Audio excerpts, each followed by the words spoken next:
तुम जीवात्माएं जानती हो, अब बाप के सन्मुख बैठे हैं हूबहू जैसे 5000 वर्ष पहले सन्मुख आए थे।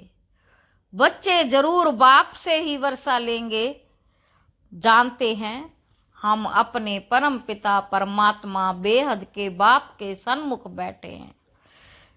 क्यों बैठे हैं? बाप से बेहद का वर्षा लेने। जैसे स्कूल में समझते हैं हम, टीचर द्वारा इंजीनियरिंग सीखते हैं, बैरिस्ट्री सीखते हैं, यह एम ऑब्जेक्ट रहती है। तुम बच्चे समझते हो परम पिता परमात्मा हमको ब्रह्मा के तन से बैठ राजयोग सिखाते हैं। भगवानुवाच, ये तो बच्चों को समझाया है कि भगवान निराकार को कहा जाता है। जीव आत्मा पुनर्जन्म जरूर लेती है।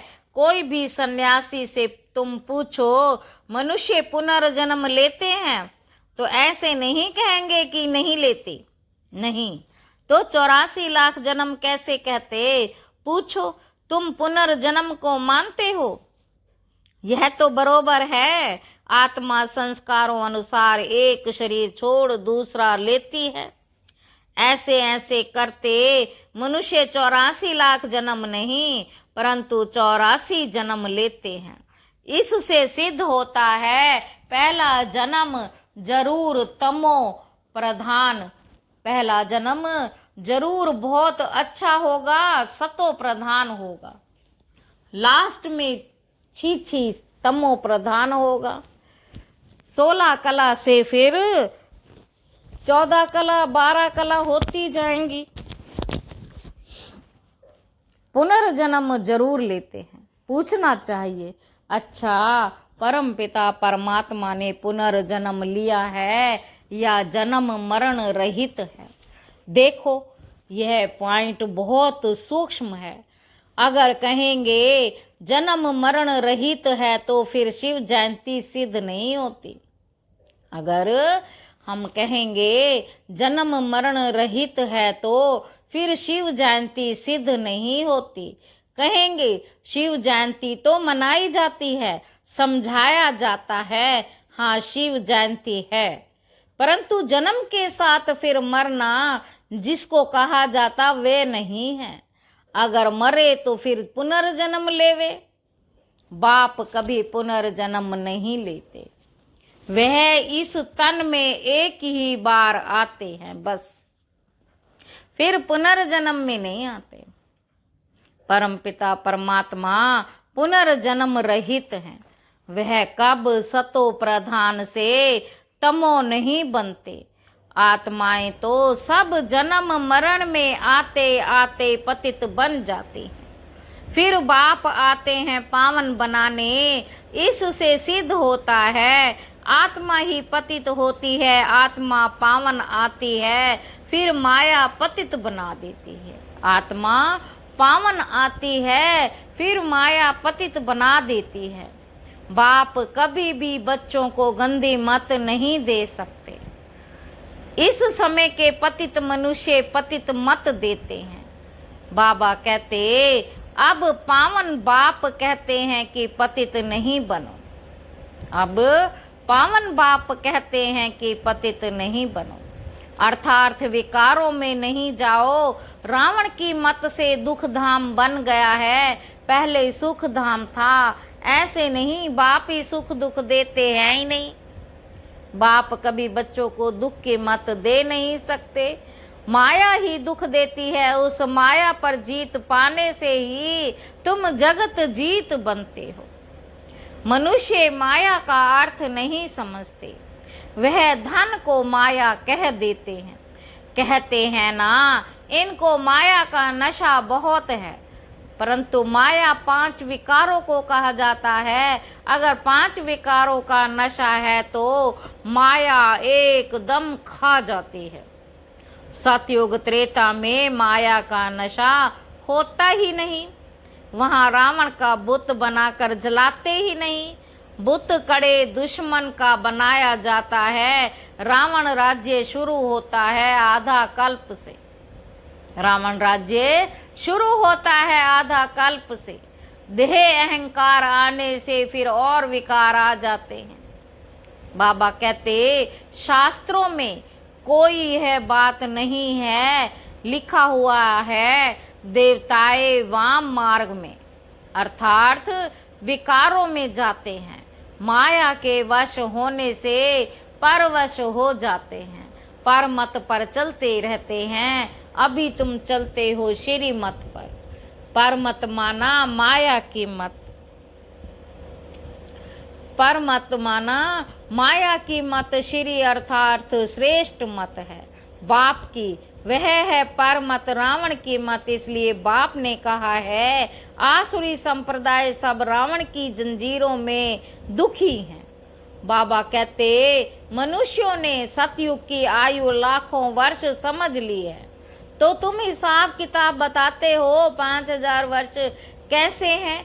क्राइस्ट को 2000 वर्ष हुआ, बुद्ध को 2250 वर्ष हुआ, फिर इस्लामी को 2500 वर्ष हुए, सबको मिलाकर आधा कल्प हुआ। इनके पहले तो देवताओं का राज्य था, फिर देवताओं को लाखों वर्ष कैसे कह सकते हैं? इतने वर्ष होते फिर तो मनुष्य बहुत हो जाते, इतने तो हैं ही नहीं, 5000 वर्ष में ही करोड़ों मनुष्य हो जाते।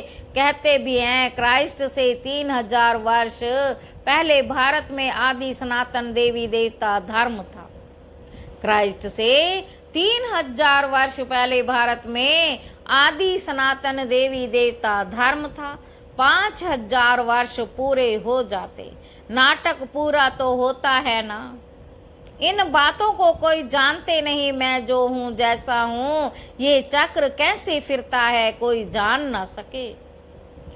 बाप ही समझाते हैं, यह है गीता।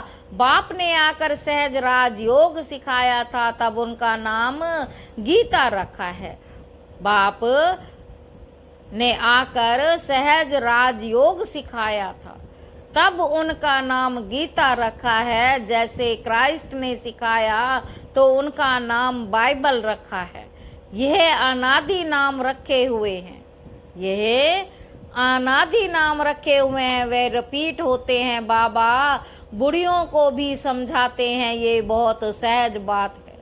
सिर्फ बाप और वर्षे को याद करो, बच्चा पैदा हुआ गोया वारिस पैदा हुआ। तुम समझते हो हम बाबा के वारिस हैं। 5000 वर्ष बाद फिर से मिलने आए हैं, घड़ी घड़ी 5000 वर्ष ही कहेंगे, 2-3 वर्ष पीछे जाने वाले भी कहेंगे हम 5000 वर्ष बाद फिर से आए हैं। ये बड़ी गुहिया बातें हैं। बाबा पूछते हैं आगे कब मिले हो? कहते हैं हाँ बाबा, आत्मा इस मुख द्वारा कहती है हम 5000 वर्ष पहले आपसे मिले थे। आप इस तन द्वारा शिक्षा देने आए थे, जो पक्के पक्के बच्चे हैं समझते हैं। हम बाप से बेहद का वर्षा लेने बैठे हैं। हम बेहद के बाप के बने हैं ब्रह्मा द्वारा। बाप कहते हैं मुझे पहचानते हो, मैं तुम्हारा बाप हूँ। कहेंगे हाँ बाबा, हम आत्माओं का आप परमपिता परमात्मा बाप हो। बाप ही कहते हैं तुमको हमने स्वर्ग में भेजा था, वर्षा दिया था, फिर माया ने छीन लिया, फिर अब मैं देता हूँ। माया वर्षा छीनती है, बाप दिलाते हैं। यह तो अनेक बार खेल हो चुका, होता रहेगा, इसका अंत ही नहीं है। बाप के बनते हैं, फिर कोई सगे, कोई लगे, कोई सौतेले, कोई मातेले बनते हैं। कच्चे पक्के तो हैं ना, पक्कों को भी माया एकदम जीत लेती है। बच्चे कहते बाबा हम जहाँ तक जिएंगे आपसे वर्षा लेते रहेंगे। वे कर्मों का बोझा सिर पर बहुत है, तो जितना तुम याद में रहेंगे उस योग अग्नि से तुम आत्मा परमात्मा से पुण्य आत्मा बनती जाएंगे। आग चीज को पवित्र करती है, तुम्हारी है योग अग्नि। यह है बेहद का यज्ञ जो बेहद के सेठ ने रचा है। इतना समय कोई भी यज्ञ नहीं चलता है। 5-7 रोज व 1 मास यज्ञ रचते हैं। तुम्हारा यज्ञ तो कितने वर्षों से चला आता है। बाप सुनाते ही रहते हैं, कहते हैं भूल मत जाना, सिर्फ मुझे याद करो तो तुम्हारा जन्म जन्मांतर के विकर्मों का बोझा कटता जाएगा। कोई सन्यासी, कोई विद्वान आदि को ऐसे कहने आएगा नहीं। भगवानुवाच, मुझ बाप को याद करो। जरूर आया हुआ है तब तो कहते हैं ना। बाप कहते हैं अब तुमको वापस जाना है, तुम्हारी आत्मा इस समय बहुत पतित है। अब तुम जानते हो योग से हम पावन बनते जाएंगे। बाप कहते हैं ज्ञान अमृत पीकर पावन स्वर्ग का मालिक बनो। ज्ञान अमृत पीकर पावन स्वर्ग का मालिक बनो।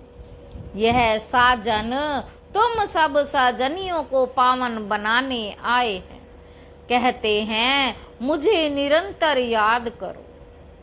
तुम्हारी ही प्रतिज्ञा है कि आप जब आएंगे तो और संग तोड़ तुम संग जोड़ेंगे, और संग तोड़ तुम संग जोड़ेंगे। तुम पर वारी जाएंगे, स्त्री पुरुष पर, पुरुष स्त्री पर बलिहार होते हैं।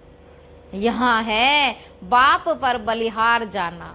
शादी में एक दो पर बलिहार जाते हैं ना।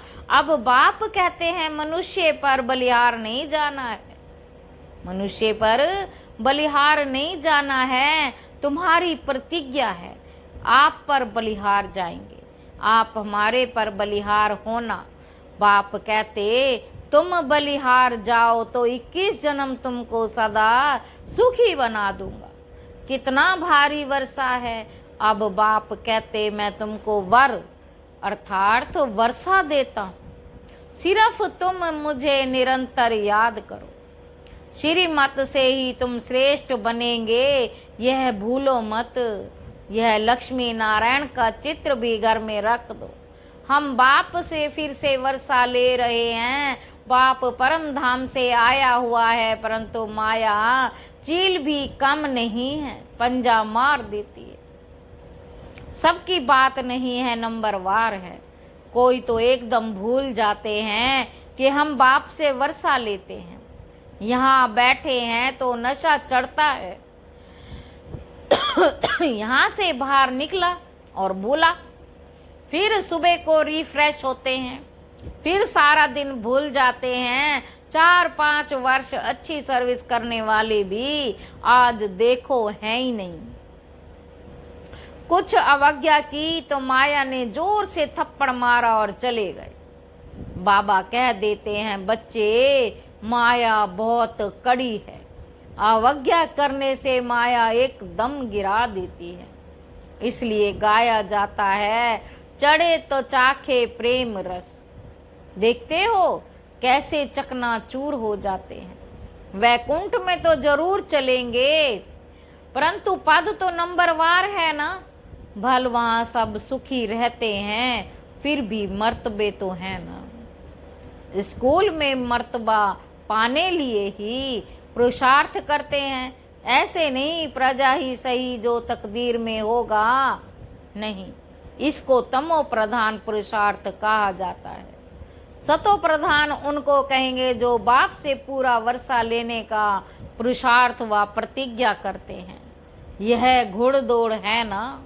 सब नंबर 1 तो नहीं जाएंगे, यह ह्यूमन रेस है। माया ऐसा विघन डालती है जो एकदम रेस से निकाल देती है। तुम्हारी ह्यूमन रेस है। आत्मा कहती है हम बहुत दुखी हुए हैं, शरीर लेते लेते बहुत तंग हुए।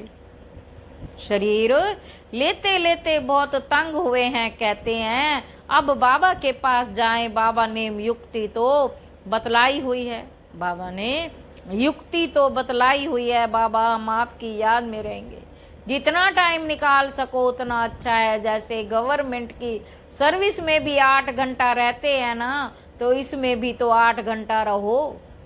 सृष्टि को स्वर्ग बनाना कितनी भारी सर्विस है। सिर्फ बाप को याद करो, सुख धाम को याद करो, 8 घंटा सर्विस की तो पूरा वर्षा पाएंगे।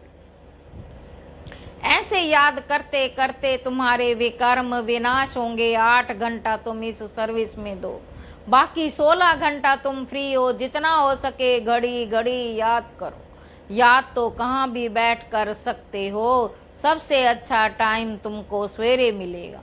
सिंधी में कहते हैं सेवल सुमन सेवल उठन, सवेरे जल्दी सोना सवेरे उठना, ये गुण मनुष्यों को बड़ा करता है।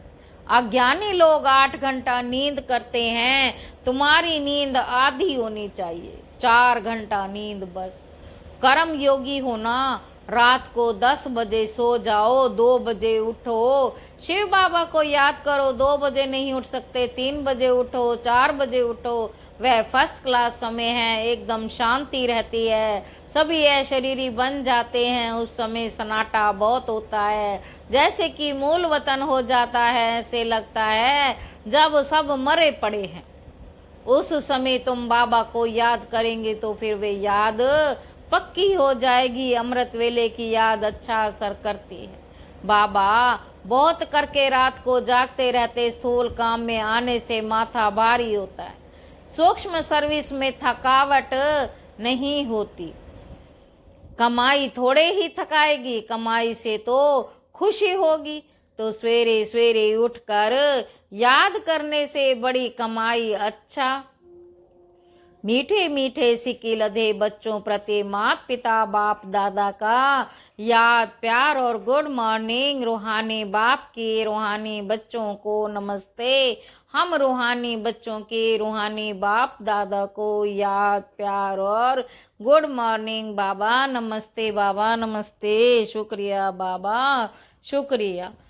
धारणा के लिए मुख्य सार है, पहला पॉइंट है सवेरे सवेरे अमृत वेले उठ शरीरी बन बाप को याद करने का अभ्यास करना है। पूरा वर्षा लेने के लिए याद की रेस करनी है, कम से कम 8 घंटा याद जरूर करना है। दूसरा पॉइंट, एक बाप पर पूरा बलिहार जाना है। पर मत व मन मत पर ना चल, एक बाप की श्रेष्ठ मत पर चलना है। आज के मुरली का वरदान है, रूहानी एक्सरसाइज द्वारा वेट बोझ को समाप्त करने वाले समान और समीप भव। रूहानी एक्सरसाइज अर्थात अभी अभी निराकारी, अभी अभी अव्यक्त फरिश्ता, अभी अभी साकारी कर्मयोगी, अभी अभी विश्व सेवाधारी। ऐसी एक्सरसाइज रोज करो तो व्यर्थ का जो बोझ है वो समाप्त हो जाएगा। जब बोझ समाप्त हो, मशूक समान डबल लाइट बनो, तब जोड़ी अच्छी लगेगी। यदि मशूक हल्का हो और आशिक भारी हो तो जोड़ी अच्छी नहीं लगेगी। रूहानी मशूक आशिकों को कहते हैं, समान बनो समीप बनो।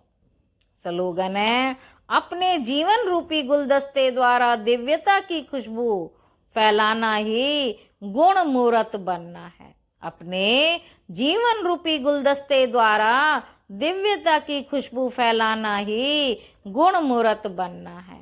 अच्छा, ओम शांति।